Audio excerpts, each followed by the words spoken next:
Di dalam mengambil daging, barangkali bagaimana teknisnya supaya dapat mengatur, supaya masyarakat kita jangan berkerumun untuk menghindari COVID. PLT Majelis Permusyawaratan Ulama MPU Aceh Tengah Tengku Amri Jalaluddin menghimbau masyarakat untuk memperbanyak titik pelaksanaan penyembelihan hewan kurban pada Idul Adha 1442 Hijriah.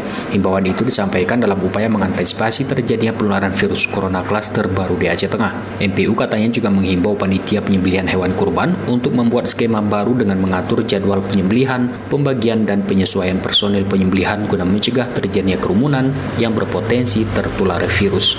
Himbauan itu, kata Tengku Amri, juga selaras dengan Tausiah MPU Aceh nomor 5 tahun 2021 tentang pelaksanaan ibadah Idul Adha, penyembelihan hewan kurban, dan kegiatan keagamaan lainnya tahun 1442 Hijriah. Jangan ada kerumunan. Nanti teknisnya apakah diantar ataupun dipanggil secara berurutan. Dan barangkali ini kan ada 4 hari waktunya ini. Dibagi-bagi dia, hari pertama, kedua, dan ketiga. Kalau memang kurbannya banyak. Itu kita serahkan kepada panitia dengan catatan tetap menjaga protokol kesehatan. Itu kemarin sudah ditegaskan dalam seruan daripada pemerintah. PLT MPU Tengku Amri Jalaluddin juga mengingatkan agar panitia pelaksanaan penyembelihan hewan kurban untuk menerapkan protokol kesehatan pencegahan COVID-19 yang ketat.